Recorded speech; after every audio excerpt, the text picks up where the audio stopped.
inicio a la tertulia jurídica, que es la primera de este año.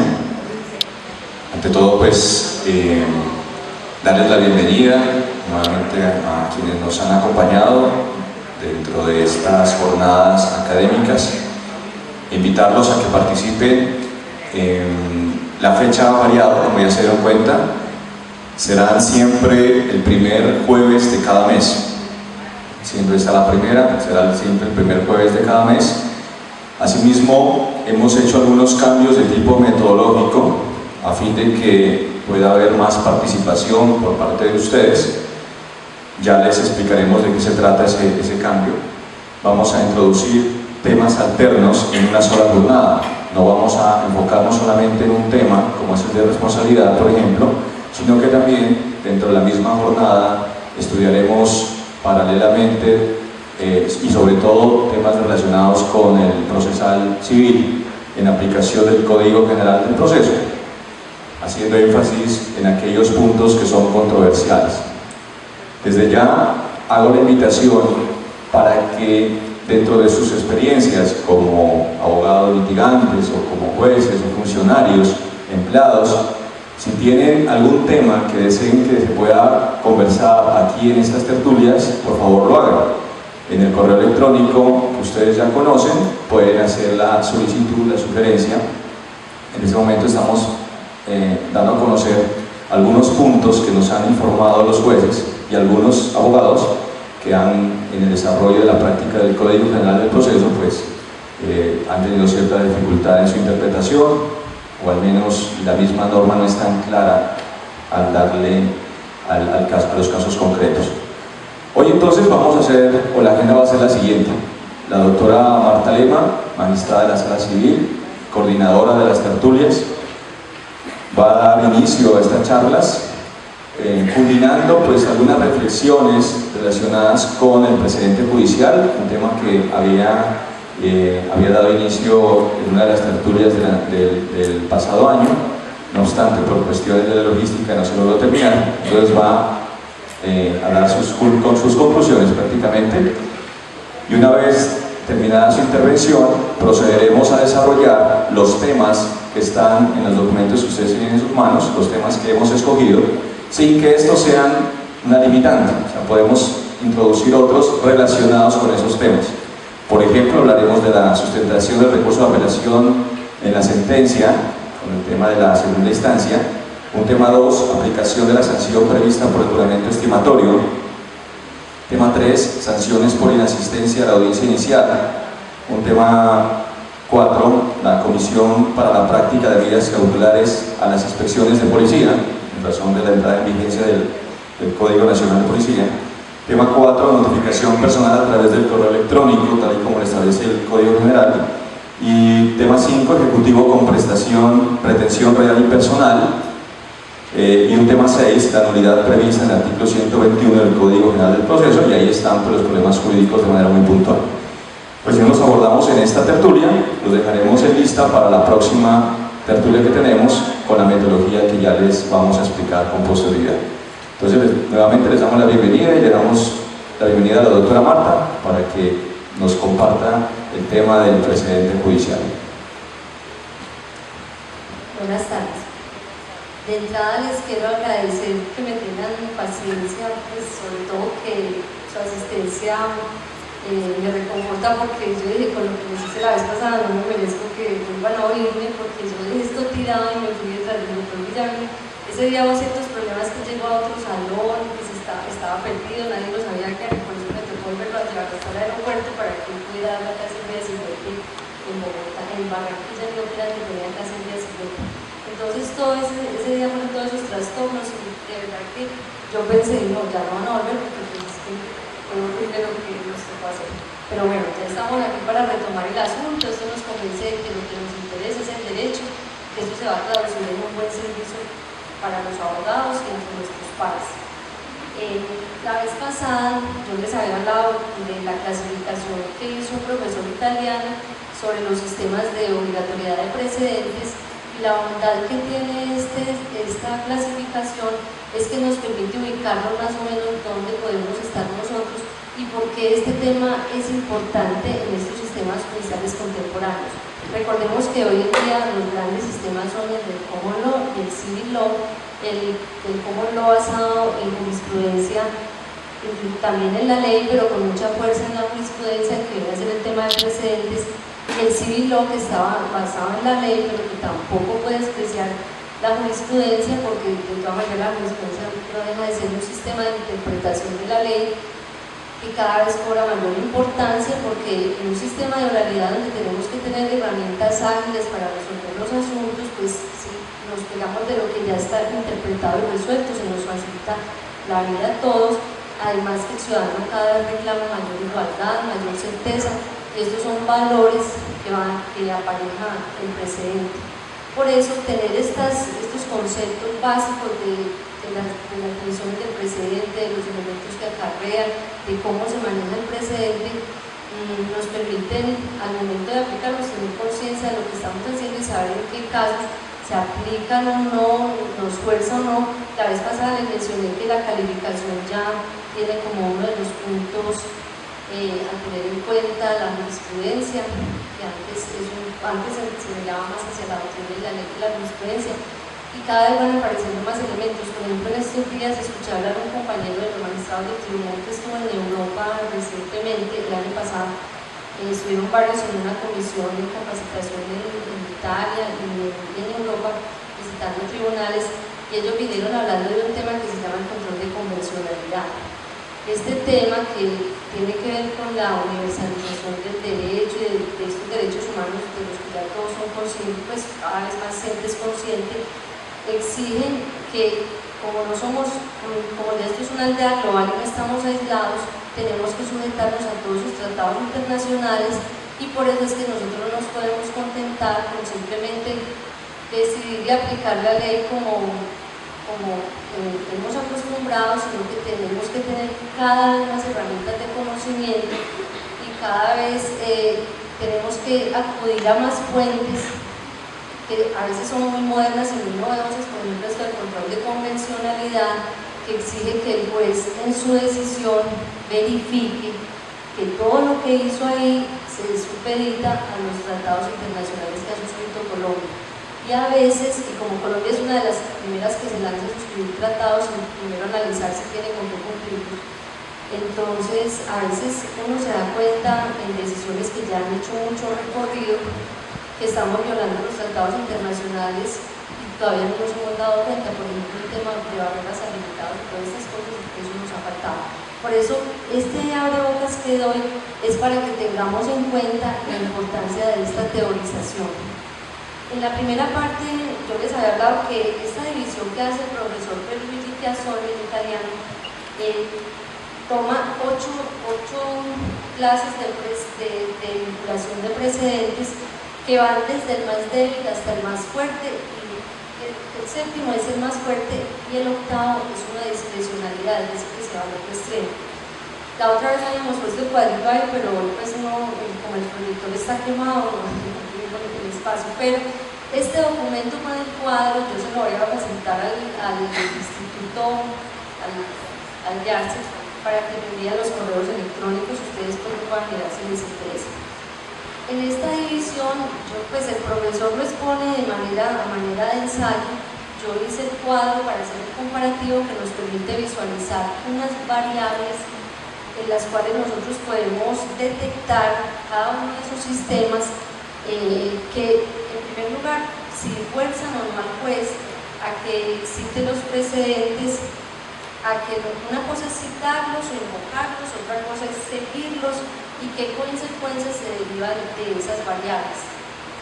Eso es muy sencillo. O sea, esas tres son las tres primeras divisiones que tiene el cuadro. Luego vienen son las verticales, luego en las horizontales están los 8 sistemas, y cada uno de ellos que exigen cada una de esas variables. Muy a la carrera les voy a recordar lo de las primeras 4 divisiones que ya había expuesto, y ya luego continuamos con más énfasis en las últimas 4. En las primeras 4 habíamos mirado que una primera clasificación habla sobre la prohibición de relevancia de los precedentes.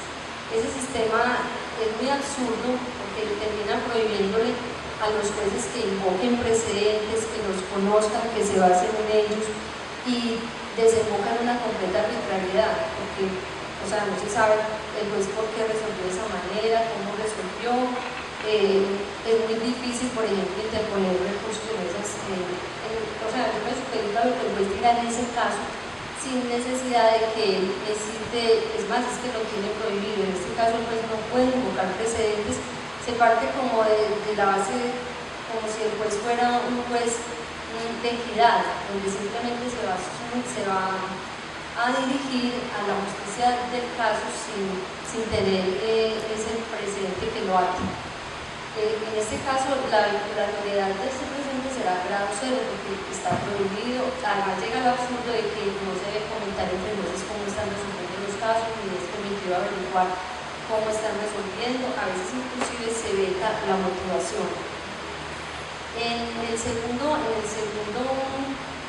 segunda línea tenemos un sistema de precedentes donde la argumentación es muy débil, donde simplemente se pone como es deseable que el juez considere y mencione los precedentes que son relevantes para el caso y que el juez lo siga. En ambos espacios se clasifican en este espacio como deseable que el juez lo haga, pero en ese caso el juez no tendrá ninguna sanción si no lo cita, tampoco tendrá sanción si no lo sigue. Sería más como una citación como para adornar la decisión.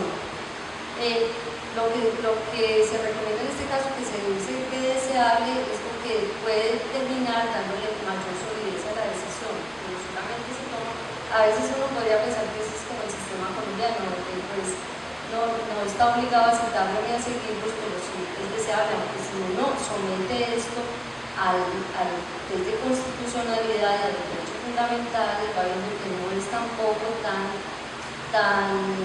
arbitrario o tan opcional como uno quisiera, porque ahí vienen las causales de procedencia de la contradecisión judicial. En un tercer espacio que se clasifican como de argumentación débil, en este caso ya se va reforzando la presencia del precedente y se dice que es un deber citarlos y que es deseable que se aplique. Entonces ya vamos pasando de deseable a obligar a que se cite el precedente y hacer que el precedente en lo posible se siga. En este caso, si se viola ese deber de citar precedentes, la sentencia se puede ver afectada de invalidez, pero se corrige cuando ya pues en una segunda instancia, por ejemplo, se podría llenar ese espacio y solidificar la sentencia con esa citación de precedentes o con esa justificación de por qué esa decisión no viola o no ocurre en una vía de hecho como la violación de precedentes que nosotros tenemos en este momento vigente, de acuerdo con los precedentes constitucionales de decisión de la contradecisión judicial. Luego viene ya una división, la cuarta, que es de argumentativa fuerte, donde se impone como deber citar los precedentes y además seguirlos, pero con una posibilidad abierta de que el juez se separe de ellos y explique las razones por las cuales no los comparte, por las cuales este caso no se ajusta o considera que este caso tiene unas particularidades que le permiten apartarse para no incurrir de pronto en una injusticia. En este caso, si el juez no cita el precedente y no lo sigue, afecta la validez de la sentencia, porque en este caso que la vinculación es fuerte, el juez se debe basar en ello y en los sistemas que siguen pues que están adscritos a esta clasificación constituye una causal de apelación o o sea, justifica la segunda instancia cuando el juez omite ese deber. Y en ese caso, pues tendrá una carga argumentativa alta, porque además tiene que lo cita, lo sigue, y si se va a apartar del precedente y es obligación hacerlo, pues obligación citarlo y seguirlo, tiene esa carga argumentativa alta para separarse de él. En este caso, todavía no estamos, miren, estamos en fuerte, pero no hemos avanzado a las últimas tres, que son las de mayor obligatoriedad, porque aquí el juez no está atado a un sistema de sanciones. Aquí simplemente el juez con una carga argumentativa se separa. En la segunda, ya en el segundo cuadro, es, o sea, el mismo, pero ya con las últimas cuatro divisiones, encontramos ya, dependiendo en el otro era la carga argumentativa, y en estos cuatro encontramos el tipo de vinculación que acarrea el precedente. En una vinculación débil, es decir, estábamos hablando de los primeros cuatro de la argumentación, acá estamos hablando de la vinculación. En una vinculación débil, el juez tiene el deber de citar el precedente, y en ese deber él se puede abstener de seguirlos con una lista abierta de excepciones. Es decir, en estos sistemas, el juez los cita, el juez los debe seguir, pero el mismo sistema de precedentes contempla las excepciones. Yo pienso que aquí podemos meter nosotros el sistema que tenemos, por ejemplo, a veces en tutelas donde la Corte Constitucional marca las subreglas a seguir respecto de ciertos derechos, y nosotros aplicamos esa regla constitucional que está en esa decisión constitucional, y de acuerdo con las excepciones que a veces la misma Corte especifica, nos apartamos de ella y podemos crear más excepciones. O sea, es decir, la Corte nos da ciertas reglas para que nosotros asumamos cuándo vamos a aplicar un derecho fundamental en determinado caso, y cuando la misma Corte nos da esas reglas, pues si el caso no está incluido en ellas, nos apartamos y decimos: en este caso no se cumple esta regla y me aparto, y en ese caso la excepción es abierta. Es decir, en este caso el juez inclusive puede crear la excepción en su decisión. En un sistema de eso se le permite al juez de manera abierta crear excepciones o basarse en las que ya están. En ese caso, el juez puede acudir a excepciones de las excepciones que hay. Por ejemplo, la excepción no se ajusta mucho al caso que yo tengo, pero yo argumento diciendo, en este caso, por qué aplico, pues porque me parece que la excepción cabe en la decisión del caso que tengo. También puedo interpretar a fortiori, es decir, si se puede lo más, si se puede lo menos, lo más se puede lo menos. Entonces, si la excepción cobija o la excepción excluye un caso que es menos, o sea, es más exigente que el que yo tengo, yo me puedo apartar de ese precedente argumentando, en este caso, a fortiori. Y también puede crear, o sea, establecer el argumento, pues, para decir o solidificar la excepción, y el mismo juez inclusive termina ampliando el precedente en este caso.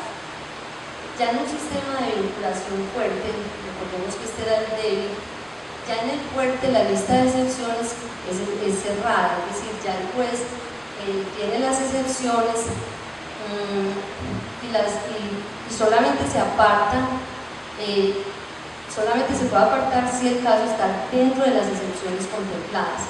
En este caso también el juez tendrá que argumentar por qué está dentro de la excepción, porque el caso se combina con las excepciones que ya tiene el otro precedente, y en este caso solamente se puede derrotar el precedente si y solo si esa situación está dentro de las excepciones que ya están establecidas. Por eso el sistema es fuerte, se maneja con una lista cerrada de excepciones. En una vinculación muy fuerte ya no puede haber excepciones, ya el juez tiene que seguir el precedente y no se puede apartar de él. En este caso hay que considerar que si yo voy a aplicar el precedente, lo tengo que hacer de manera que no, pues, o sea, no puedo poner los argumentos en contra del precedente, sino que son todos los argumentos para coger el precedente. Y ya en un extremo que tenemos el sistema discrecional, pues en este sistema el juez puede citarlos o no, lo importante es la decisión que toma, si la puede tomar basada en la ley, no tiene, depende de su pueblo si lo cita o no. Puede tomar, ya frente al presidente, si lo cita, él puede tomar la posición que quiera, él puede decir si lo considera vinculante, si no lo obliga, si no lo sigue, si se aparta, en un sistema muy abierto. Y en este caso puedes adoptar una posición de acuerdo al caso. O sea, puede que en este caso decida de una manera y en otro similar de otra, diferente a la que ya resolvimos en otro asunto. Este es un sistema de mucha arbitrariedad que dice el profesor, que es el autor de este ensayo, dice que no conoce un sistema que funcione de esa manera, pero que sí sociológicamente se ven casos así. Yo pienso que nosotros estamos llenos de esos casos, en donde inexplicablemente el juez cita un precedente, pero no lo aplica o lo aplica todo lo contrario, o simplemente por razones que no son, o sea, argumentos que no resultan racionales, se aparta de lo que debió decidir en ese caso. Entonces, por eso es tan importante que nosotros tengamos esa base de los precedentes. Recordemos que los precedentes pueden ser verticales, horizontales, puede ser autoprecedente, y es muy importante manejar el tema es porque el precedente vertical, que es el de las instancias superiores, en los sistemas fuertes, por ejemplo, funciona sobre la base del estar y del sí, es decir, sea lo resuelto y no cambie el caso. Y lo valioso de esto es que genera mucha certeza. De pronto nosotros le tenemos mucho miedo a un sistema de esos porque pensamos que el juez entonces se queda sin pensar, sin evolucionar, sin mejorar el derecho, dependiendo del caso, porque a veces una decisión a ciegas genera una injusticia mayor, pero da certeza jurídica. Los valores que tiene esto son la seguridad, la certeza, y de todas maneras esto es pues un sistema como el que nosotros tenemos, donde se está imponiendo esa necesidad de citar precedente y de racionalizar por qué nos apartamos o lo acogemos, siempre permitirán la fundamentación razonable de apartarse o de crear el precedente. Lo que pasa es que el hecho de que haya esa regla general no implica que el derecho se queda estático, porque de hecho los casos son los que mueven el derecho. El valor que tiene la interpretación de la ley y de los precedentes es que enriquecen el derecho y amplían la cobertura que se está creando, o crean las subreglas, que es lo que cada día estamos viendo. La vez pasada no sé si les decía que es una necesidad manejar el tema de precedentes. O sea, más de decir que si me obliga o no me obliga, es necesario porque ya dictamos una sentencia y al momentico la sentencia está en internet, está mirando por todas partes, la llevan con la demanda, la llevan con el recurso, y lo mínimo es que le contestemos al abogado, al ciudadano, a la parte, por qué razón su caso es diferente del que él trae como muestra, y esa es la motivación que nos obligan los jueces. De hecho, ese cajón de la calificación dice jurisprudencia, cita la jurisprudencia, y próximamente ahí también están los derechos humanos, los derechos internacionales, es decir, la labor del juez, esa cosa que decían hace tiempo, de que cada uno tiene derecho a un día en la corte, precisamente se realiza no con ver el juez allá tocado con un micrófono en la mano diciéndome qué me va a pasar o hacia dónde va mi derecho, sino que se realiza es con la motivación. Y lo mínimo es que si yo le digo al juez, mire, es que a este le dieron esto, yo quiero que a mí me traten igual, lo mínimo es que el juez le resuelva por qué razón en su caso tiene o no derecho, y eso es factor de paz social, toda esa motivación que tenemos que hacer. Esto además, la aplicación de los precedentes da la estabilidad y genera la universalización de derechos. Además es bien pedagógico porque hemos visto, normalmente la ley es una cosa genérica, fría, que la gente oye pero no se identifica con ella. Cuando empezamos a utilizar los precedentes, la gente ya hace comas a la ley, a la interpretación, a lo que hacemos los jueces, y en este caso entonces se genera esa universalidad de los derechos.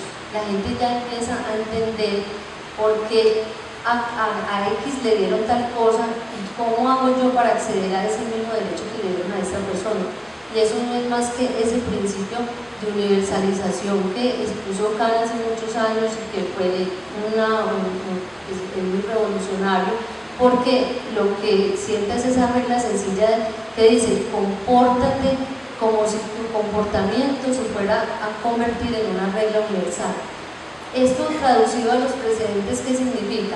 Que la decisión que los jueces tomemos debe ser pensada también para casos futuros, es decir, cuando yo a alguien le concedo un derecho o interpreto la ley de X manera, tengo que tener como mira que a futuro, si me llega otro caso igual, lo voy a resolver igual. Y eso elimina esa arbitrariedad de las decisiones o también unos elementos que no son tan jurídicos, donde yo digo, qué pesar, como este es el pobrecito y como está sufriendo esta situación, este es el débil del proceso, entonces le voy a dar esto. Pero en la universalización yo tengo que pensar que lo que yo estoy decidiendo es una interpretación legal que constituye precedente, constituye autoprecedente, que si soy superior estoy generando un precedente vertical, o que si soy en el puesto donde esté también estoy generando precedentes horizontales. En cualquiera de esos casos yo debía decidir con ese criterio de que si llega otra persona con esas circunstancias, yo también voy a decidir. Es ratio decidente, lo que es el lobby interdictum, que a veces eso nos suena muy técnico, qué pereza eso. Nosotros no somos filósofos sino abogados, estamos siendo operadores jurídicos, pero es muy importante distinguir en una decisión en realidad cuál es la parte que obliga, cuál es la parte que simplemente se vuelve un interdictum. Y esto, por ejemplo, en materia de recursos, de demandas, de nuestro quehacer diario, es fundamental porque nos permite hacer buenas defensas, atacar lo que hay que atacar. Nosotros en el tribunal nos enfrentamos muchas veces con esos argumentos gaseosos que no apuntan a dónde es, que uno dice, pero es que lo que debía atacar era esto, es que el punto fue este y se fue por otro lado, porque estamos actuando sin el conocimiento que debíamos tener. Lo que yo les dije desde que llegué acá, les dije, la experiencia y el conocimiento, eso es lo que nos hace funcionar bien en nuestra tarea. Ser solo expertos no es bueno, y ser solo teóricos tampoco. Tenemos que integrar esas dos cosas para que esto se solidifique y podamos salirle a la comunidad, a los usuarios, a nuestros clientes, para los abogados, con cosas que la gente entiende, que tengan fundamento y que nos den herramientas, porque en la oralidad, si nosotros no tenemos teoría, no podemos, en el momento, ahorita tenemos que estar atentos para en el momento reaccionar y argumentar. Y si no tenemos teoría, pues sabemos que esto es de esta manera, pero no sabemos por qué es así, y esa es la diferencia. Hoy hablaba con el doctor Juan Carlos Sosa sobre una sentencia que él nos mandó por vía electrónica reciente de la necesidad de fundamentación en los recursos, y él me decía, es que si no manejamos la teoría de las impugnaciones, o sea, lo que son las etapas, el proceso de impugnación, no vamos a entender por qué tiene ciertas exigencias y cuáles son las consecuencias de que las cumplamos o no, y en qué momento hay que cumplirlas. Yo insisto mucho en que tratemos no de ser tan casuísticos y tan prácticos, sino también de intercalar las dos cosas, porque es la teoría la que nos da la base para en el momento en que tenemos el problema o el dilema, resolverlo. Muchas gracias. Bueno, muchas gracias, doctora. Vamos a continuación entonces a analizar los temas propuestos para el debate. Invitamos al doctor Juan Carlos Sosa, por favor, que nos acompañe aquí arriba en el escenario para que esté cómodo para resolver las dudas. Bueno, vamos a hablar sobre este tema e iniciamos pues con los puntos. Antes de que inicie el doctor Sosa, que muy seguramente hará referencia a los planteamientos de la doctora Marta, es trascendental el tema del precedente, y sobre todo ahora con la entrada en vigencia del Código General del Proceso, porque nos encontramos disposiciones específicas vinculantes sobre el mismo, o al menos que nos permiten nos invitan a pensar de qué se trata este tema. Miremos el artículo 7 del Código Penal del Proceso cuando dice: legalidad. Los jueces en sus providencias están sometidos al imperio de la ley y deberán tener en cuenta además la equidad, la costumbre, la jurisprudencia y la doctrina. Cuando el juez sea parte de la doctrina probable, estará obligado a exponer clara y razonadamente los fundamentos jurídicos que justifican su decisión. Ahí habla de la doctrina probable y haciendo una diferenciación con la jurisprudencia, diciendo que está obligado el juez a hacer referencia a la misma. Y asimismo, como deberes del juez, artículo 42 establece en su numeral 7: el juez tiene el deber de motivar las sentencias y las demás providencias salvo los autos de mero trámite. La sustentación de las... El numeral 6: decidir, aunque no haya ley exactamente aplicable al caso controvertido o aquella sea oscura e incompleta, para lo cual aplicará las leyes que regulen situaciones o materias semejantes y en su defecto la doctrina constitucional, la jurisprudencia, la costumbre y los principios generales del derecho sustancial y procesal. Entonces vemos que en el numeral 7 dice: la sustentación de las providencias deberá también tener en cuenta lo previsto en el numeral 7 sobre doctrina probable. Hay dos disposiciones del mismo código que obliga al juez a tener en cuenta la doctrina probable y haciendo una diferenciación del precedente. Entiéndase entonces, y eso así lo han traído varios autores, que por precedente está referenciado a la doctrina que es vinculante y obligatoria, como lo es la jurisprudencia de la Corte Constitucional en las sentencias T, C y SU, principalmente la C y SU. Y por doctrina probable, el concepto que trae el artículo 4 de la ley 169 de 1896, cuando dice que por doctrina probable entiéndase los tres criterios sobre un mismo tema emitidos por las altas cortes, la Corte Suprema de Justicia principalmente. Entonces, esos conceptos hay que tenerlos claros porque sobre unos de ellos es vinculante, obligatorio, y sobre los otros pues el juez podría apartarse tratándose de la jurisprudencia como fuente formal y material del derecho. Lo escuchamos, doctor. En ese artículo 7 recuerden que el legislador colombiano es muy dado a requerir normas procesales, normas que ya están en la Constitución, y todavía cree el legislador colombiano que normas que están en la Constitución hay que bajarlas a los códigos para que los jueces les hagan caso. Ese artículo 7 que hay en el Código General del Proceso, que habla del principio de legalidad, lo que hacen en el primer inciso es que es repetir qué. Es repetir lo que trae ya la Constitución por allá de que los jueces en las provincias están sometidos al imperio de la ley y que deberá tener en cuenta la doctrina, la jurisprudencia, la costumbre. Esa norma del artículo 4, esa norma del artículo 4 de la ley 169/96, esa norma, recuerden que el objeto de control de constitucionalidad por la Corte, ven las primeras sentencias de la Corte Constitucional, porque despedida la Constitución todo el mundo dijo, solo imperio de la ley, solo la ley, y la Corte ahí escrito. Y les reitero lo que les dije la vez pasada, en el Código, los que están en contencioso administrativo, en el Código Contencioso Administrativo hay una norma que se refiere a la obligatoriedad del precedente, más concretamente del Consejo de Estado. Esa norma fue objeto de control de constitucionalidad por parte de la Corte. Esa es la sentencia más clara que hay para analizar esto del precedente y esto de la jurisprudencia. Yo sigo sosteniendo que la Corte vuelve y lo reitera, no hay en Colombia establecido un sistema del precedente, no lo hay. Y por eso la Corte en la sentencia reitera, por eso los jueces se pueden apartar del precedente en estos casos. Si los jueces se pueden apartar del precedente, es porque el precedente finalmente no resulta, obviamente la Corte establece los requisitos, finalmente no resulta que obligatorio. Es que ese no es el sistema de nosotros. El sistema constitucional de juzgamiento no es el del precedente. Ese no es. Aquí siguen insistiendo, siguen estableciendo los principios de qué? Independencia o autonomía. ¿Cuál se refiere a la función jurisdiccional? Independencia. La autonomía tiene que ver con el manejo administrativo de la independencia. Mientras tengamos una norma que consagra la independencia de la Constitución, cuando yo quiera me aparte, eso sí, fundamental. No me voy a meter hoy, hay que dar una charla acerca de la teoría política de la impugnación, ¿cierto? Si usted, todo esto que vamos a ver, ese primer cuestionamiento que hay ahí, tiene que ver con eso.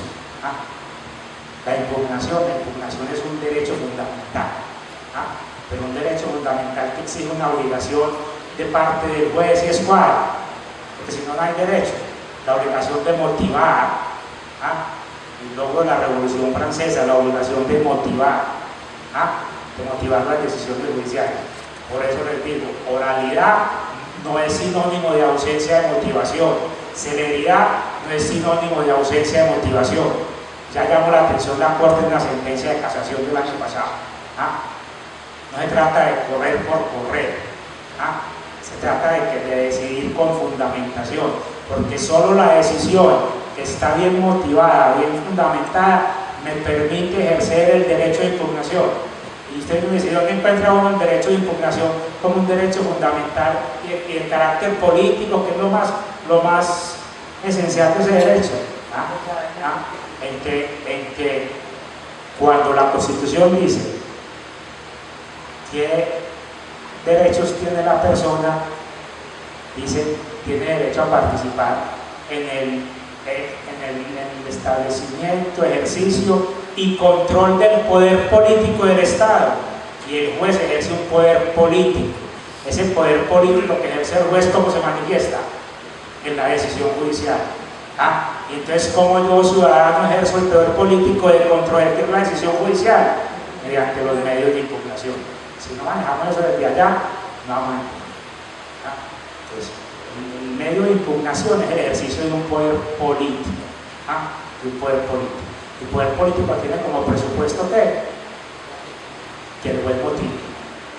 Hace muchos años yo hay un módulo por ahí todavía, teoría de los medios de impugnación, y les entregué a los estudiantes en el primer día: tengan esta sentencia y me dicen cómo la podrían apelar. Pero dejé votar corriente media hora. A la media hora terminaron y de 15, 14 dijeron: doctor, es que la sentencia no tiene motivación. Entonces, ¿por qué vamos a apelar que no tiene motivación? Si no tiene ningún argumento, es eso. Y eso lo decíamos con el sistema escrito, ahora con mayor razón con el sistema oral. Yo digo, dejen de estar corriendo. Es que eso tiene que salir hoy como sea la decisión. Eso no es cierto. Eso no es cierto. Hay veces en que la complejidad del asunto impide que dictar sentencia inmediatamente. Y la complejidad del asunto es motivo para no dictar sentencia inmediatamente. Que es que falta por evacuar una prueba, pero ya no podemos esperar más, ¿no? Entonces, si usted ejerce el poder político, ¿y por qué ejerce el poder político? Porque la Constitución del 91 dejó de hablar de las ramas del poder público. No son ramas, no está mandado a recoger, eso servía para la Revolución Francesa y 100 años después. Es función pública, la rama judicial es una función pública. Las funciones públicas se ejercen en ejercicio de poderes de actividades políticas. Por eso la crítica de la Corte Constitucional, esa con mayor razón ejerce poder político, y nosotros también. Pero también la discusión de si el juez crea derecho no está mandada a recoger, discusión bizantina, claro que crea. Usted está diciendo demandante esto, usted está diciendo demandado esto. Y el juez le dice, vea, la norma que regula eso de ustedes dos es mi fallo, que es este. ¿Les creo derecho? Entonces, todo eso en función de los medios de impugnación. La primera pregunta que tenemos allá: si no manejamos teoría de los medios de impugnación, no vamos a entender recursos y no vamos a entender el, entre comillas, despelote que hago el legislador del Código General del Proceso con los recursos. ¿Cierto? Bueno, pues la primera pregunta que nos hemos propuesto es la siguiente: ¿se cumple el presupuesto de la sustentación del recurso de apelación de sentencia cuando el recurrente lo hace ante el juez de primera instancia y no en la audiencia programada por el ADPEM? Pues para contextualizar, nos ubicamos en los artículos 320 subsiguientes del Código General del Proceso, y en particular pues el artículo 322, En uno de esos incisos doy lectura del mismo para luego que inicie el doctor Sosa a dar su posible respuesta, y dice lo siguiente: cuando se apele una sentencia, el apelante, al momento de interponer el recurso en la audiencia, si hubiera sido proferida en ella o dentro de los 3 días siguientes a su finalización o la notificación de la que hubiera sido dictada por fuera de audiencia, deberá precisar de manera breve los reparos concretos que le hace a la decisión, sobre los cuales versará la sustentación que hará ante el superior. Y entonces el debate se ha dado en el sentido de que, ¿qué pasa si sustenta ante la primera instancia? ¿Esto suple el deber que tiene el recurrente de ir a la audiencia ante la CUEN y sustentar su recurso de alzada? Ese es el interrogante, y escucharemos al doctor su opinión. Antes de empezar, está bien eso de la convencionalidad del derecho, eso tampoco es nuevo. Aquí hay muchas cosas que nos quieren vender como nuevas. Me voy a referir simplemente al Acuerdo de Cartagena. El Acuerdo de Cartagena es de finales de 1970.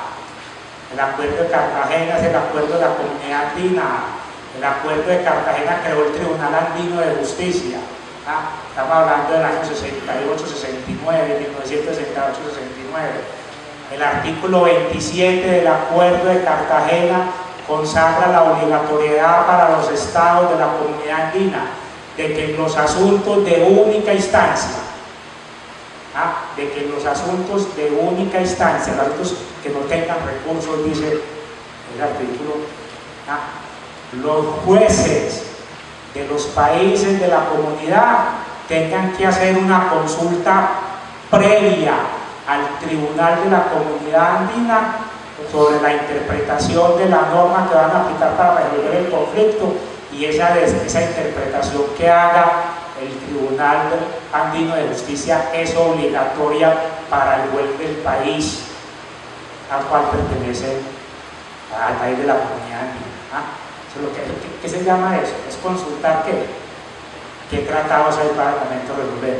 Recuerden por allá decisiones 351 y 344 del Acuerdo de Cartagena, derechos de autor, propiedad intelectual, todo eso.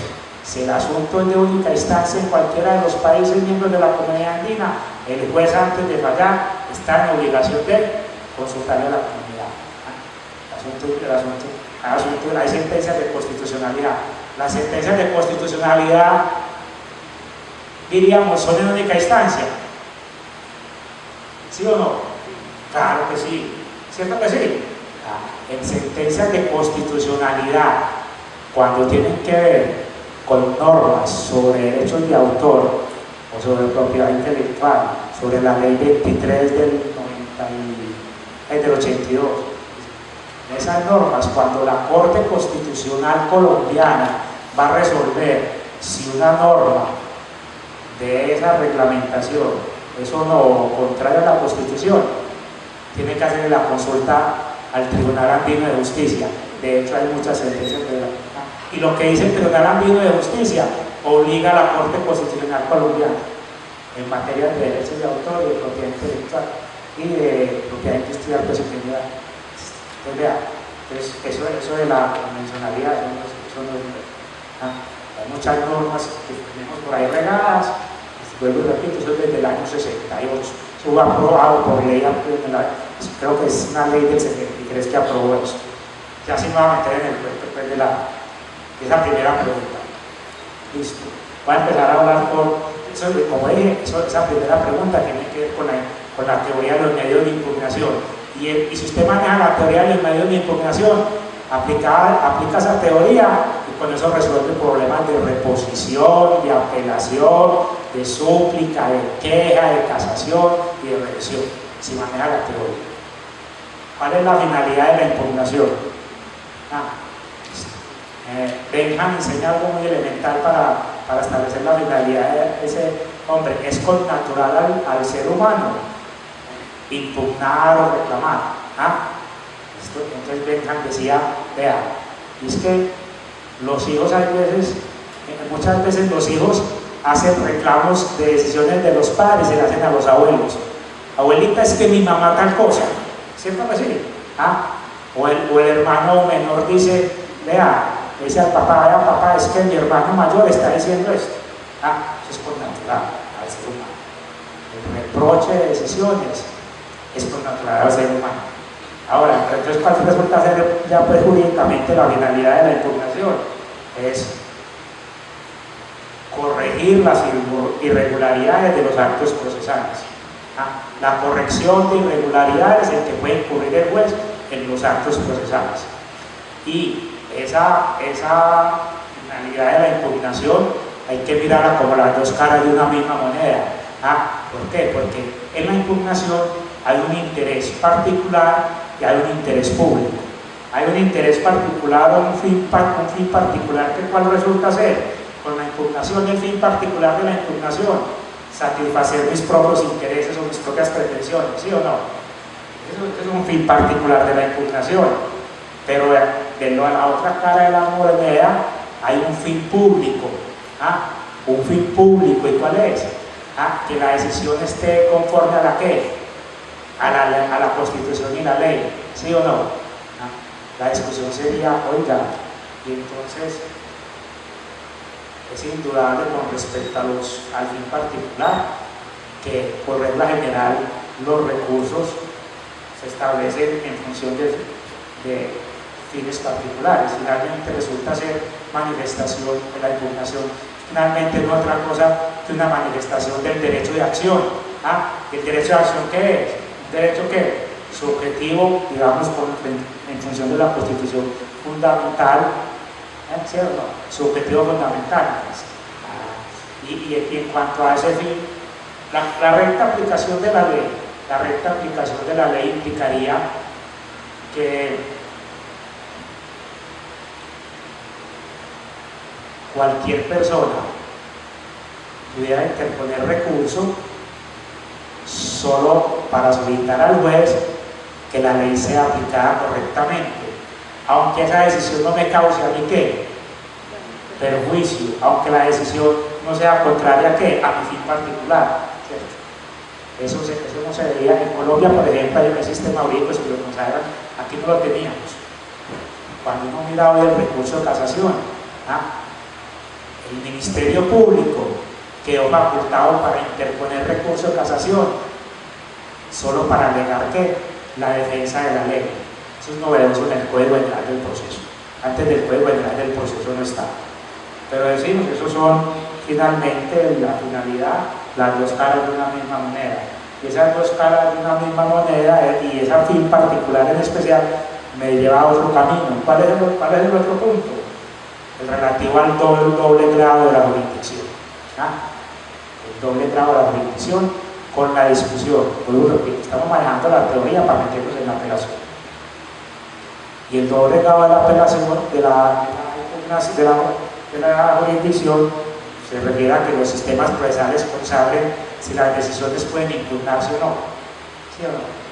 Ya dijimos que hay una finalidad particular y pública, pero los sistemas procesales dicen esas finalidades de la impugnación permiten entonces que yo consagre el doble grado de jurisdicción. Entonces decimos, la discusión, el principio, el doble grado de jurisdicción, ¿es principio o es regla? ¿Es principio o es regla? Nos metemos al caso colombiano. El doble grado de jurisdicción también es consecuencia de la Revolución Francesa, aunque inicialmente, si uno mira las primeras decisiones de los revolucionarios franceses en torno a los recursos, dijeron que no hubiera apelación, que todo se resolviera en una única instancia. Pero sí consagraban por allá un recurso especial ante la Asamblea Nacional, ante lo que sería la Asamblea Legislativa, para que realizara decisiones de los jueces. Que la Asamblea Legislativa, que es un órgano ¿qué? Político, ¿cierto? Que la Asamblea Legislativa resultara realizando decisiones de los jueces. Eso como se ve. ¿Pero por qué? Porque ¿cuál era la fuente única? La ley. ¿Y quién expedía la ley? La Asamblea. Y que la Asamblea tenía que controlar ¿qué? Que los jueces sí que cumplieran la ley. Entonces eso de hecho te diría exótico, pero es eso, es darle la vuelta, ¿cierto? ¿Se entender por qué? ¿Ah? El juez no es más que la boca de la ley, ¿cierto? Usted es la boca de la ley, ¿sabe? Que yo que soy qué? El dueño de la boca, miro si me la está cumpliendo o no. Pero después ellos cayeron en cuenta de que eso era cierto y establecieron los recursos y después regularon la casación, pues cuando estudian recurso de casación van a ver que se origina desde el origen de la casación. Entonces, ¿es principio o es regla? Metámonos en Colombia de una vez. El doble grado de jurisdicción es principio o es regla. Entonces, digo la corte para determinar si es principio o es regla la constitucional. Hay que mirar qué dice la Constitución, ¿sí o no? ¿Y qué dice la Constitución con respecto al doble grado de jurisdicción? Dice, por allá 86, las decisiones de tutela podrán ser impugnadas, dice. ¿Esto que sí? Dice. Entonces en la Constitución, frente a la tutela, hay norma que dice que las sentencias de tutela, que ese juez que habla en todo lugar, ¿cierto?, para resolver todas esas peticiones de amparo, que las decisiones de ese juez podrán ser impugnadas. Entonces ahí el doble grado de jurisdicción, ¿es principio o es regla? Es principio, porque está en la Constitución, es principio. Nunca puede haber un decreto reglamentario de tutela, ya no lo va a haber, probablemente el gobierno incurra pues en los desvaríos. Nunca puede haber en Colombia, mientras tengamos esa norma, una ley que establezca que las sentencias de tutela solo tienen una instancia, porque está en la Constitución esa norma. ¿Y qué otra norma encontramos en la Constitución? A ver, en el 29, ¿qué encontramos? ¿A qué? A impugnar toda sentencia que sea. Está hablando del debido proceso y está hablando de materia penal, y en materia penal el principio de legalidad, listo, y dice que cuáles son los derechos además, a impugnar toda sentencia que sea condenatoria. ¿Estamos? Toda sentencia condenatoria en materia penal tiene dos instancias, y eso es principio. ¿Y por qué es principio? Porque está en la Constitución. Hasta ahí vamos. Listo. Y entonces para estos asuntos que estamos aquí, Código General del Proceso, Código Administrativo, Código General del Proceso que es para civil, agrario, familia, comercial, ¿es principio o es regla? Es regla. No encontramos ninguna norma en la Constitución que diga que en asuntos civiles, agrarios, o comerciales, o de familia, o administrativos, las sentencias desfavorables pueden ser apeladas, no están en una parte. Y ya nos queda el doble grado de jurisdicción en materia Código General del Proceso es regla. Y eso nos va a servir para un requisito de que es la procedencia del recurso. Del doble grado de jurisdicción, si es principio regla. Principio de la personalidad del recurso. Principio de la personalidad del recurso, y es, volvemos y decimos, el recurso, la impugnación en general, está en función de un interés particular, ¿sí o no? Eso quiere decir que la impugnación también se rige por el principio dispositivo. Y si se rige por el principio dispositivo, ya decimos entonces que no hay recursos oficiosos, ¿sí o no? No puede haber medios de impugnación oficiosos. En teoría general del proceso se hablaba de esos medios de impugnación oficiosos, de la apelación oficiosa en ciertos sistemas procesales. Hablaban de una apelación oficiosa. En Brasil la tuvo. Las decisiones que fueran desfavorables al fisco brasilero, una norma del derecho administrativo brasilero, surtían apelación oficiosa. No era lo que teníamos nosotros, que era consulta. Pero entonces, en teoría de medio de impugnación, la consulta se asemejaba a cierta forma de apelación oficiosa, ¿cierto? Era un grado de jurisdicción, pero se asemejaba. En Brasil, como repito, sí había esa apelación oficiosa, apelaciones de oficio. Entonces, la personalidad del recurso es emanación del derecho de acción. Y si es emanación del derecho de acción, ese derecho de acción, como todos los derechos, yo estoy en libertad de ¿qué? De ejercerlo o no ejercerlo. ¿Ah? Y cuando yo lo ejerzo, el juez me tiene que respetar la manera como lo ejercí. O sea que el principio de personalidad del recurso, que se traduce en que cada persona moldea, forma, como si estuviéramos trabajando una escultura aquí en barro, ¿ah? Moldea el recurso, moldea su reproche, moldea su censura, significa que una vez lo hace, tenga razón o no, lo haya hecho total o parcialmente, limita el poder, no solamente está haciendo límite el poder de impugnación en cuanto lo concreta, sino que limita la competencia del superior cuando es una apelación, la competencia del mismo juez cuando es reposición. Eso se aplica en todos los recursos. Y entonces el órgano encargado de revisar la decisión, que puede ser el mismo juez de reposición, que puede ser el mismo juez en el sentido del mismo órgano súplica, ese juez queda limitado a revisar solo los derechos que las partes invocaron como vulnerados, los agravios que la parte señaló al momento de darle personalidad al recurso. Obviamente a esa personalidad del recurso después le vamos a exigir un interés personal, que es un requisito por allá. ¿Sí? Claro, es que quien moldea el recurso tiene que tener un interés personal. Diríamos, cuando le damos requisitos, una legitimación para que haga uso de ese principio.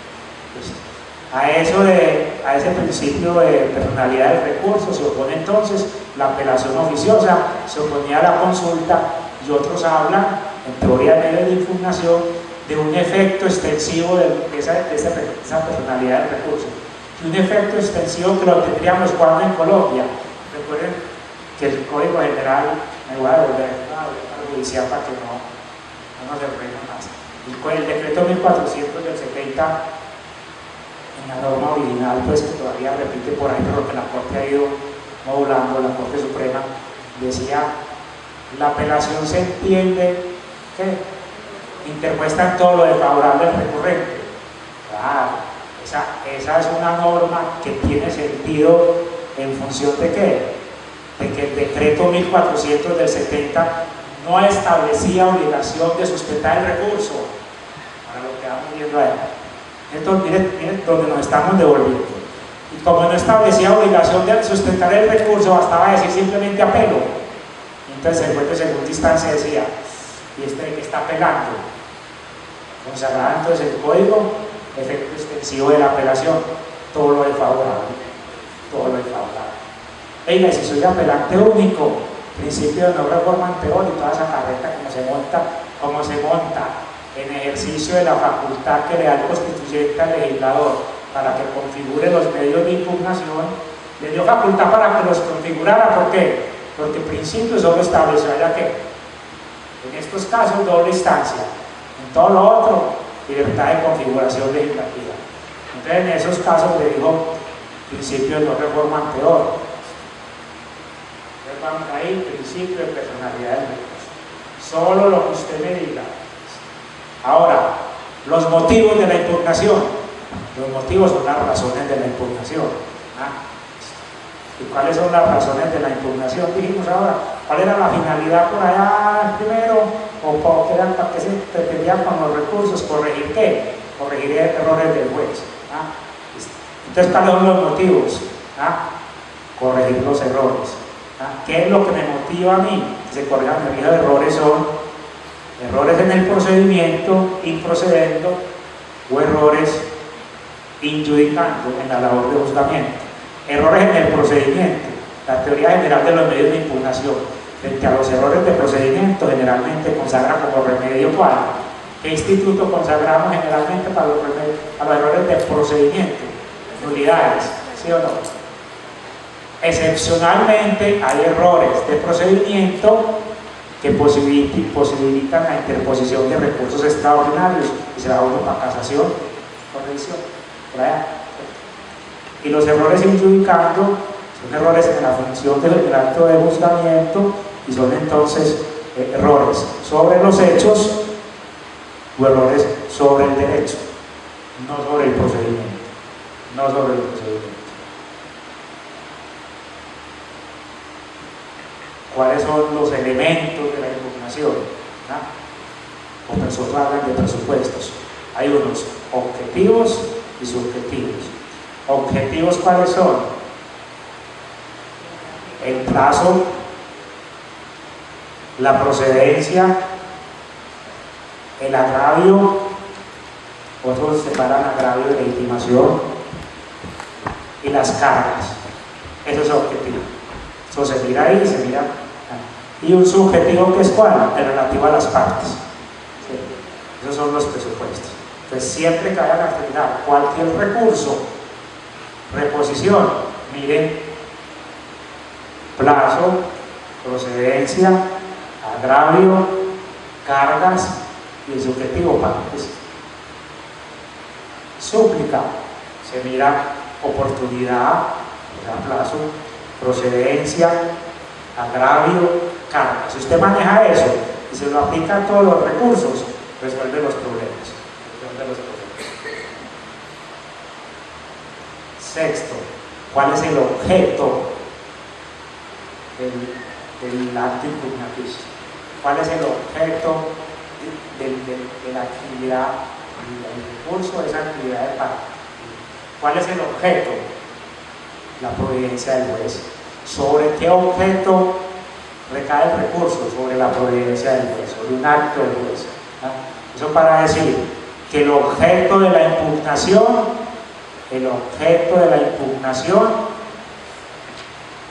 siempre son las decisiones del juez. Las decisiones del juez son las que son objeto de recurso. Con relación a las manifestaciones de las partes, ¿qué hago yo entonces? Con respecto a la manifestación de la parte, ¿hay un recurso? No, el recurso es, en medio de impugnación, es frente al acto del juez. Frente a la manifestación de la parte, ¿qué? ¿Hago qué? Pronunciamientos. La demanda es acto procesal de quién? De la parte, ¿cierto? El auto admisorio es acto procesal de quién? Del juez. Frente al acto procesal interpongo recursos si los hay. Frente al acto de la parte me pronuncio. Frente al acto de la parte yo doy traslado. ¿Cierto? Frente al acto del juez yo no doy traslado, sino que ¿qué? Notifico. ¿Cierto? Notifico. Y el sistema de notificaciones tiene que ver con este papel. Ese es el objeto entonces de la impugnación. Pasamos a las fases del proceso impugnaticio. Fases del proceso impugnaticio, para los que decimos hay un proceso especial, ya no estamos hablando de teoría. En teoría algunos dicen hay un proceso impugnaticio, otros dicen no, eso hace parte del mismo proceso, eso no es un proceso aparte. Los italianos, por ejemplo, dicen se formula una pretensión impugnaticia. Eso tiene sentido. Si es pretensión impugnaticia, si yo, como los italianos, consagran que con respecto, cuando formulo el recurso, lo que estoy formulando una pretensión impugnaticia tiene unas consecuencias y tengo que decir solamente, tiene varias, y solamente una. Si es pretensión impugnaticia, tiene que respetar congruencia. ¿Sí o no? Como la pretensión contenida en la demanda o en las excepciones, tiene que respetar congruencia.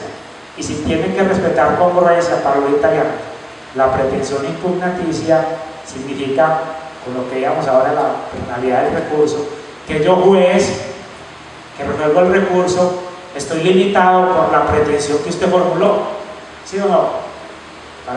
Para nosotros decimos no, no es una pretensión impugnaticia, pero el principio de personalidad del recurso nos sirve para resolver al mismo tiempo sobre la competencia del órgano que va a resolver el recurso. ¿Cuáles son las fases del proceso impugnaticio? La primera, interposición, regla general. Una regla general, los distintos sistemas procesales hacen variantes. Primera, interposición. Segunda, concesión. Tercera, sustentación. Cuarta, admisión del recurso. Puede haber traslados en algunos sistemas procesales después de la admisión. La última es la de decisión. Miren que esa es la estructura general en la teoría de los medios de impugnación. Así son. Los distintos sistemas procesales cogen estas fases y las meten en ese mismo orden o en desorden. Pero esas son siempre las fases.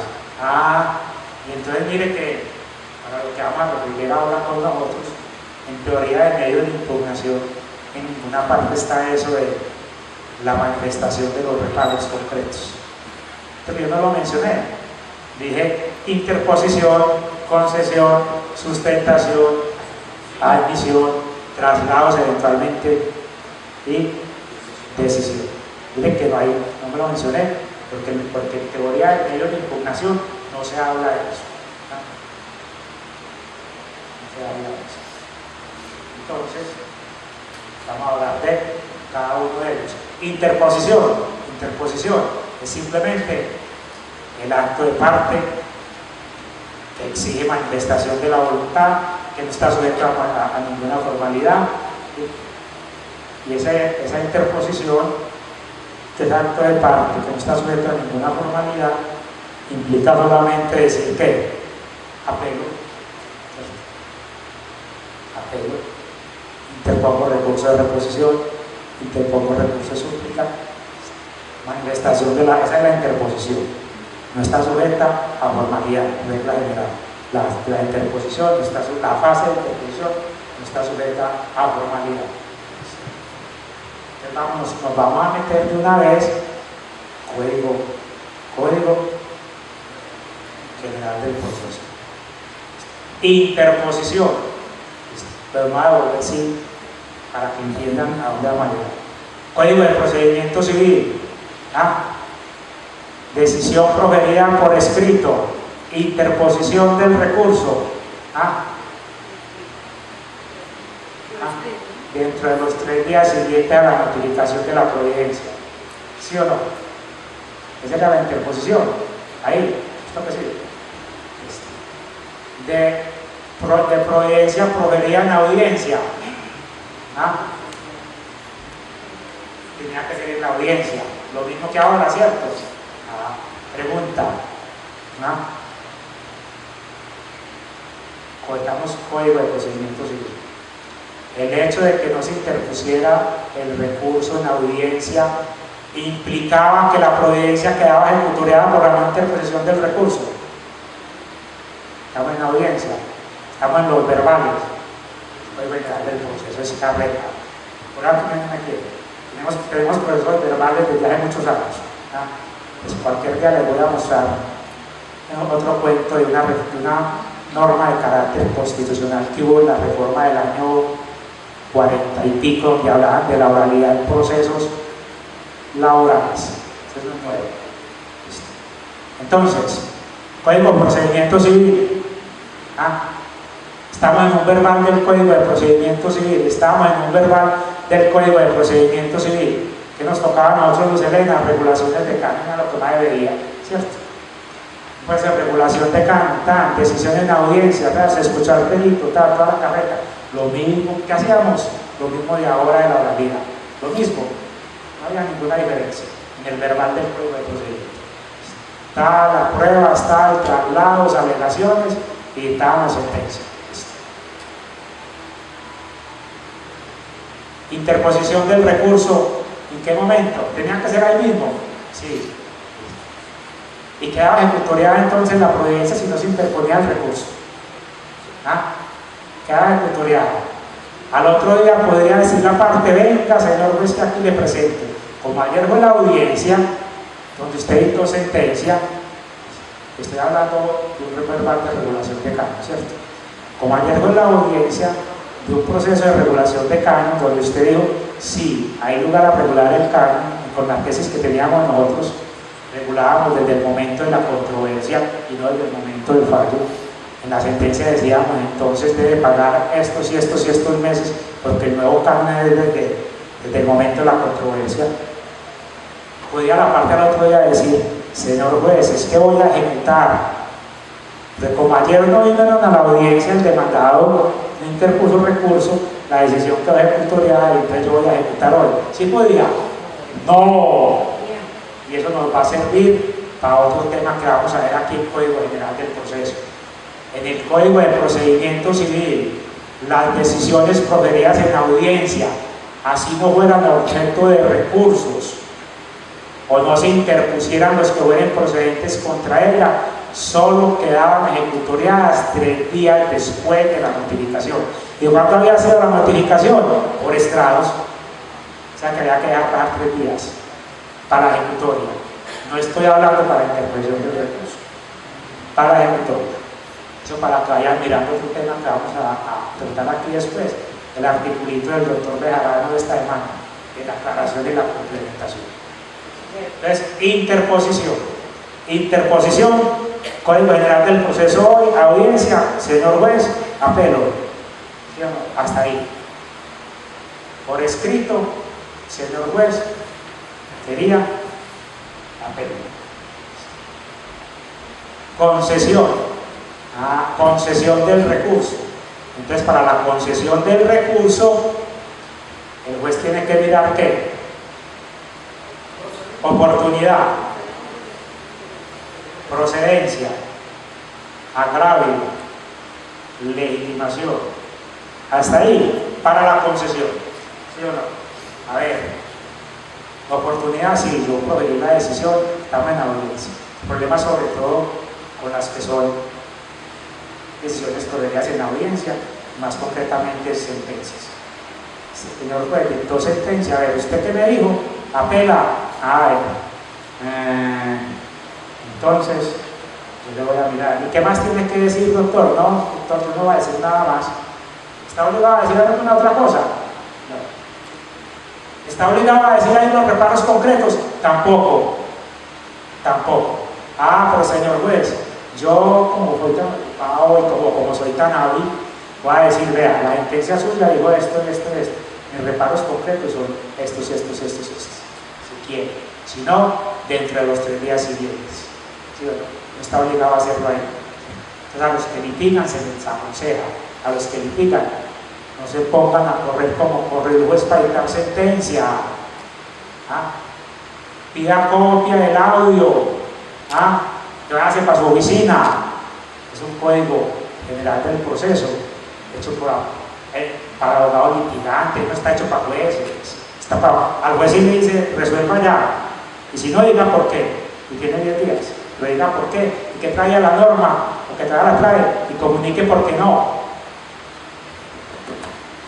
Al abogado, señor juez, apelo y dele copiecita del audio que me voy para la oficina a escuchar, como mandaba al dependiente, o como mandara al dependiente al otro día por la copia, como mandaban por la copia escrita, ¿sí o no? Entonces, bueno, va a mirar. ¿Qué dijo el señor juez? Señor abogado, apelo. Bueno. La otra parte, no, conforme con la decisión. Con el Código General del Proceso, nos estamos volviendo, como nos volvíamos comunes con ciertas clases de cajón escritas, ahora son orales, conforme con la decisión, señor juez. Conforme con la decisión, señor juez. ¿Es lo mismo? Entonces al juez le toca ¿qué? Dice la norma que con respecto a la concesión de los recursos se resolverá al final de la audiencia. Eso aplica a sentencias y pagos, ¿cierto? Al final de la audiencia. Al final de la audiencia no tiene nada más que decir, entonces yo voy a mirar ¿qué? Concesión. Señor, oportunamente sí, cuando yo le dije, cuando yo proferí sentencia, conseguir el uso de la palabra, eso no tiene, yo creo que aquí lo hemos mencionado. A ver, ¿qué tienen que decir, señores apoderados? Eso ni quita ni pone, ¿cierto? inclusive nosotros les decimos, eso sí, señor apoderado, en lo que tiene que ver con el ordenamiento jurídico, apelación, interpretación de recursos, solicitudes de aclaraciones o complementación. Aquí no me venga a decir que no, que es que yo esperaba que el tribunal mirara bien el asunto, yo entiendo, no. Aquí manifestaciones subjetivas no, es eso nomás. Entonces, bueno, mira, oportunidad, apelo, procedencia, a ver, esta decisión es una sentencia proferida en primera instancia, tal, sí. A la legitimación, ustedes atrás se dirán, pues, mirar, mejor mirarlos conjuntamente. Está legitimado para interponerla, es decir, yo soy parte, además hubo agravio con la decisión, y ese agravio puede ser, generalmente es agravio económico, ¿cierto? Generalmente es agravio económico, pero también puede haber agravios morales, y los agravios morales también deben tenerse en cuenta al momento de la concesión del recurso. Señor juez, proceso ejecutivo, propongo como excepción pago.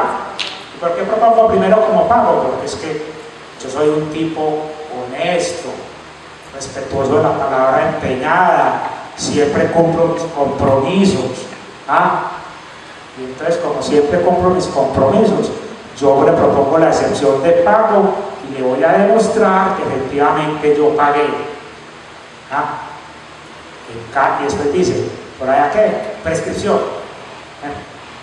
Entonces, por ahí hay una norma que con la que el fundamento del juez dice, es que si encuentra probada alguna de esas, resuelva con esa de aztecas y de las demás. Es más fácil hacer cálculos de fechas para la prescripción, ¿cierto? Pues falla, se declara aprobada la excepción de prescripción y dice el demandado, señor juez, apele. Señor juez, apele. Concesión debe ser juez, pero ¿para qué va a apelar? Finalmente la decisión fue que favorable sí económicamente, pero no moralmente, señor juez.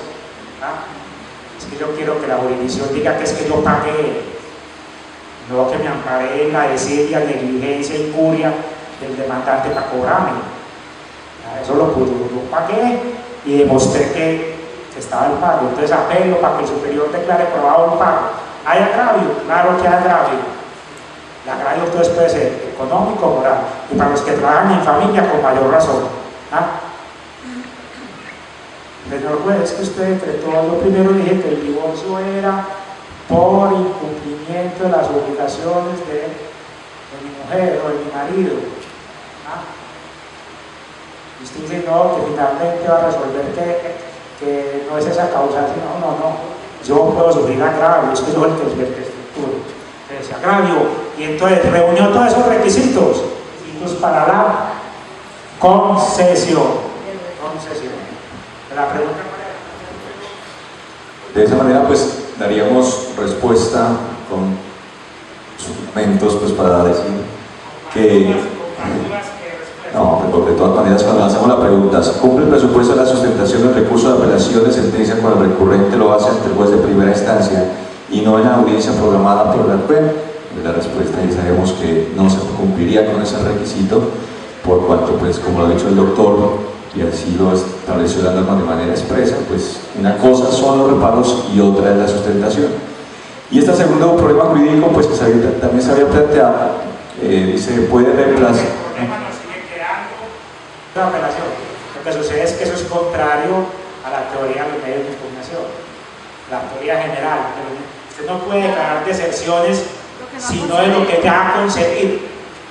Y en el escrito todavía no había concedido la apelación. El segundo problema jurídico respecto de ese tema era: ¿puede reemplazarse la sustentación del recurso por un escrito? O sea, que puede llegar el apelante y decir: mi sustentación la voy a presentar aquí en la audiencia y este es mi escrito, y de esa manera cumple el requisito, pues.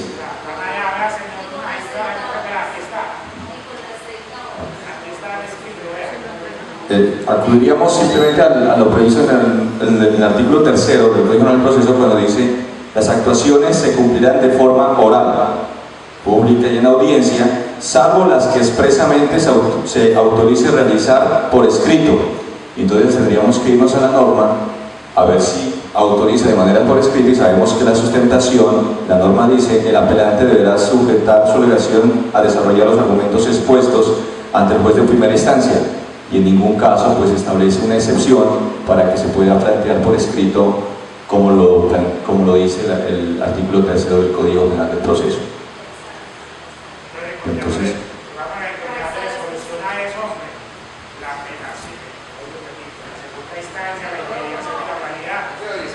la solución de eso era apelación de sentencias igual que apelación de autos.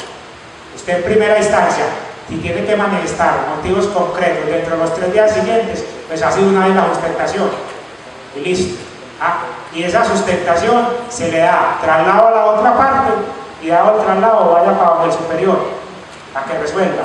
Y en segunda instancia, si el juez o el tribunal dicta sentencias porque encontró reunidos todos los requisitos relativos a la admisibilidad de la competencia, o si no, dicta un auto diciendo que no por esto y esto, igual que no tiene sentido.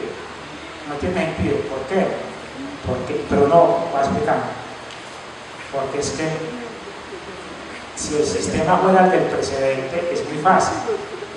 Si el sistema es el del precedente, la decisión del juez de segunda instancia es muy fácil. ¿Sí o no? Porque ¿cuál es la fuente? El precedente. ¿Sí o no? En cambio aquí, como ya no es la fuente, yo tengo que analizar todos los motivos de reproche suyos y la sustentación. ¿Sí o no? En cambio, si no fuera así, si fuera el precedente, bueno, y lo tengo que hacer pues, el cuerpo colegiado. 3. Entonces, cuando el sistema es el precedente, no hay necesidad, como no hay en ciertos sistemas procesales, que el juez de segunda instancia sea colegiado. ¿Por qué? Porque él está resolviendo en función de ¿qué? Del precedente. ¿Sí o no? Entonces yo me fijo en el precedente y tal. No, listo, esto sí está para revocar, para confirmar. No, esto está para fijar un nuevo precedente. Y cuando está para fijar un nuevo precedente en nuevos sistemas, yo llamo a los otros, venga entre todos, que el precedente de este tribunal en este sentido es este. Y a mí me acaba de llegar un caso que no es el mismo y que amerita que variemos precedentes. Lo resolvemos entre cuántos. Aquí, ¿entre cuántos sería aquí? Entre los 12, no entre los 3 de la sala de decisión, entre los 12, para fijar el nuevo precedente. Son normas que tenemos metidas ahí, con una cosa por allá coja. Una cosa por allá coja. En esa sustentación en cuanto a los reparos concretos, yo ya me encontré un escrito donde un abogado hizo 40 reparos, y de esos 40 reparos encontré que 3 realmente eran reparos, porque todo lo otro eran afirmaciones, como decir, en el proceso se probó tal cosa, los testigos, con los testigos se probó tal cosa, el dictamen prueba esto. Eso no son reparos frente a la sentencia, porque lo que tiene que cuestionar es la sentencia dijo tal cosa. Eso es reparo. Mi reparo es que el dictamen pericial llevaba al juez bien analizado a una conclusión distinta, porque el dictamen dice, es que los reparos concretos, volvemos a lo mismo, es que los reparos no le podemos exigir al reparo concreto que sea sustentación. Por eso, entonces, claro, hay que hacerlo en función de la sentencia. Entonces él dice que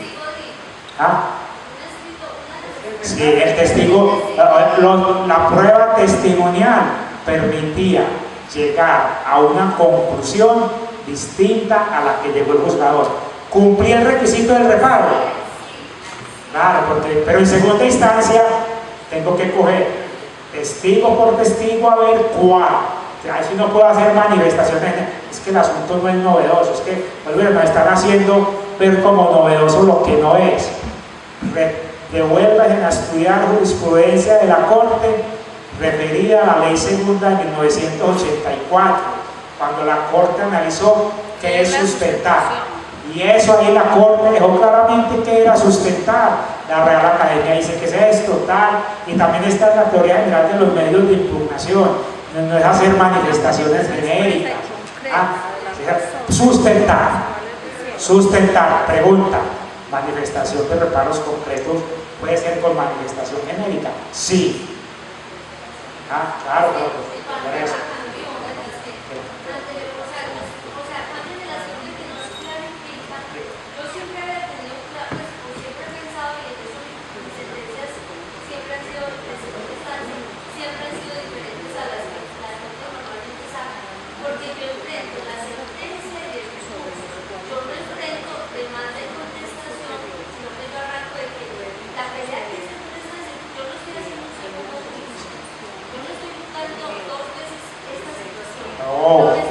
momentico, eso es válido como tribunal de casación.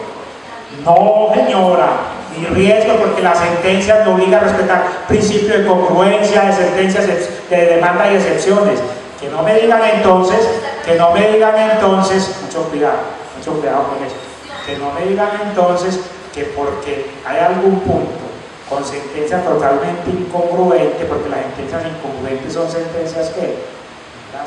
Es lo mismo que me digan, vea, usted encuentra una sentencia que no tiene motivación, pero como la parte le dijo que los reproches eran estos y sustentaba con esto, usted dice, no, yo voy a revolver el recurso. ¿Usted qué haría? ¿Usted qué haría en casos como esos? Decretan nulidad por falsa motivación, vaya para allá. No se desgaste analizando recursos con sentencias que no tienen motivación. Entonces, para cumplir yo la carga, ¿qué me dijo el legislador? ¿Cómo la cumplo? Pero ¿cómo dijo? ¿Cómo dijo? ¿Cómo dijo? Reparos concretos. Ahora, lo que pasa es que lo que tienen que mirar es cuál fue el argumento toral de la sentencia, ¿cierto? ¿Por qué? Porque puede correr el riesgo de que usted le haga reparos a asuntos, pero no al argumento central. Y aquí sí, eso de los reparos concretos que van a empezar a limitar la competencia del superior, estableció el legislador. Yo no creo que haya sido conscientemente, pero dejamos la consecuencia, estableció algo parecido a la competencia del juez de casación, algo parecido, y es esto: usted se dedicó a atacar este argumento, y en muchos casos parece que el juez de segunda instancia, es cierto, el juez se equivocó, y entonces usted tiene razón, pero dejó este otro argumento del juez, con el cual la decisión permanece inmodificable y uno se la puede estudiar de oficio, porque no resulta ser de aquellos puntos íntimamente ligados con la decisión. Yo tengo por ahí un caso simplemente donde el juez le dijo, vea, un juez responsable le dijo, usted no me probó el hecho, y no me lo probó por esto y esto y esto y esto, no me probó el accidente de tránsito por esto y esto y esto y esto y esto. Le dijo el juez, pero como si eso fuera poco, vea, los daños que usted reclamó tampoco quedaron probados por esto y esto y esto, y los reparos concretos están hechos solo en función de los daños. Y le está diciendo, yo sí probé los daños, yo sí probé los repuestos, yo sí probé el tiempo que estuvo en el taller. ¿Y qué le dijo el juez? Que no había probado el accidente. Entonces el juez le va a decir, bueno, usted sí probó que llevó el carro a un taller, que le cambiaron esas piezas, que eso le costó tanto, que el carro estuvo 5 días allá, pero como no me probó el hecho dañoso, no me probó ¿qué? El factor de atribución de responsabilidad, de que esos daños son consecuencia del hecho que usted afirma en la demanda. La sentencia se confirma, pero por esta razón. ¿Verdad que eso de manifestar los reproches también tiene pues tampoco, pero tampoco que le hago la decisión? Claro, entonces en el caso que yo estoy colocando, vea, el hecho dañoso sí quedó probado con las pruebas del proceso, y los daños con esto y esto y esto. Entonces en segunda instancia, yo ya para efectos de la sustentación digo, vea, sí quedó probado con este testimonio, con este informe del tránsito, con este interrogatorio, con esta prueba documental donde me ofrecieron que arregláramos. Pero no podemos exigir, porque entonces ahí incurrimos en el mismo vicio. Hacemos sinónimos, sustentación de manifestación de reparos concretos. La pregunta que surge ahí es esta: ¿podrá el juez o está mejor facultado el juez de primera instancia para determinar que lo que ha expresado el recurrente no cumple la exigencia de los reparos concretos y en ese sentido declarar desierto el recurso? ¿Sí o no, y por qué? Esa facultad sin duda la tiene desde el año 84, la tuvo pues, durante que me entregó la ley segunda, el juez de segunda instancia, para declarar desierto, ¿cierto? Por falta de sustentación. Eso mismo, esa misma facultad está consagrada hoy para el juez de primera instancia cuando considera que no hay reparos concretos. Sería.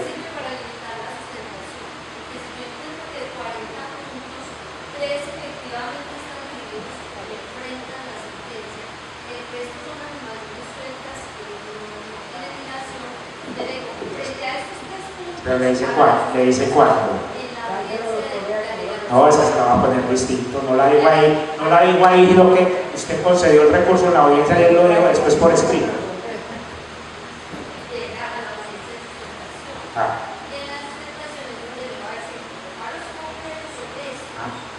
Le puede decir el juez de segunda instancia entonces. Entonces, le puede decir el juez de segunda instancia, a ver, aquí estábamos primero, recurso de apelación de este parte demandante, manifestó estos reparos concretos, pero aquí yo, juez de segunda instancia, solo considero reparo concreto, los 3 primeros, el otro no. Juez de segunda instancia.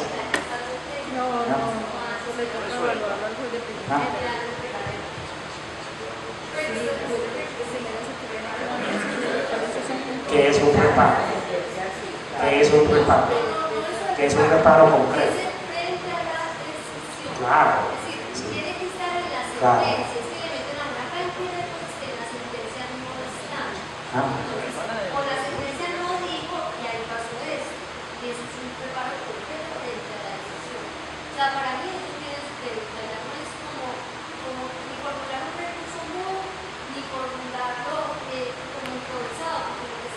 Entonces lo que está diciendo usted es, se lo pongo, entonces si usted considera, juez de primera instancia, que ningún reparo concreto declara deserción.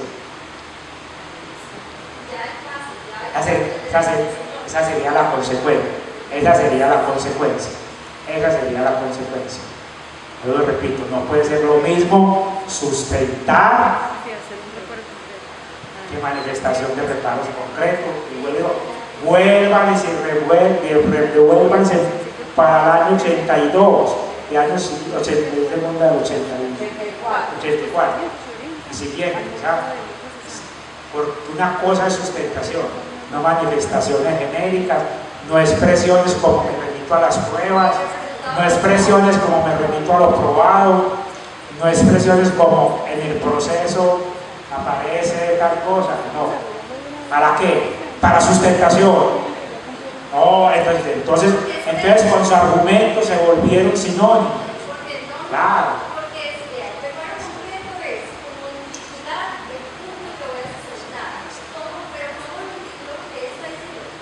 Como en titular no, es manifestar.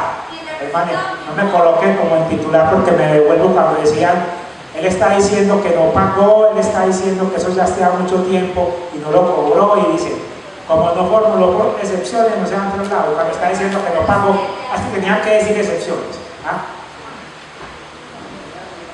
Bueno.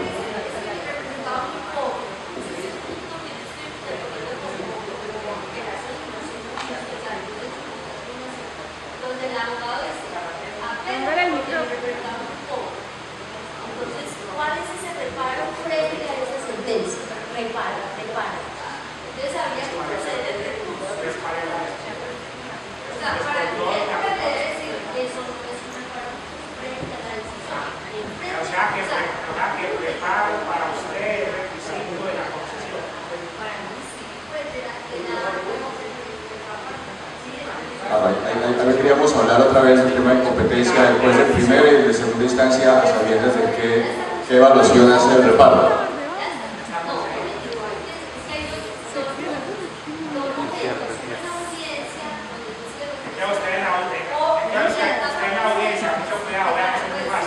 La audiencia le dice, señor, usted le dice, no, es el abogado, eso para mí no es reparo. Entonces yo el puesto de abogado, una palabra. Bueno, doctora, entre los 3 días siguientes se lo manifestaré por escrito de hoy. Lo tengo que haber concedido. Lo concede. Y Entonces miremos, no sé si tiene algún caso de preguntar. Pregunta. Yo manifiesto reparos concretos en la audiencia, ¿sí o no? ¿Puedo manifestar otros después de la audiencia? Conclusión para los que están en juzgado, no nos manden los expedientes hasta que pasen los 3 días, así la audiencia ya ha hecho cualquier cosa, porque es posible que después de la audiencia por escrito nos diga más. Entonces, vamos para allá. Pues que se le declara de cierre. Entonces la tesis de Marta es, en la audiencia no le dijo nada, lo que le dijo consideró que no era. Por eso es reparo concreto. Trabajo de hoy y él a los 3 días le lleva un escrito. Marta considera que nada de lo que dice en ese escrito es reparo concreto. Claro que sí. Entonces Marta declararía desierto de recurso. Entonces la pregunta es, ya la teníamos resuelta en la justificación. La pregunta es, ¿hay lugar a la declaración de excepción del recurso de apelación? ¿O cuando no se formulan los reparos concretos dentro de la oportunidad prevista en el 322? ¿O cuando el juez considera que los formulados no constituyen reparos en los términos del artículo 322? O sea, la cuestión es determinar, sí, es determinar qué es reparo y qué no se considera reparo. Y ahí es donde pues dejemos abierto el debate con una pregunta para la próxima sesión. Vuelvo y repito, pues vamos a resolver estos interrogantes. Para la siguiente les pedimos pues a ustedes que traigan su código también pues para que pues, con la normatividad podamos ir conjuntamente haciendo su análisis. Agradecemos, un aplauso al doctor Sosa pues, por su intervención, muchas gracias, a la doctora Marta también, y a ustedes pues muchísimas gracias.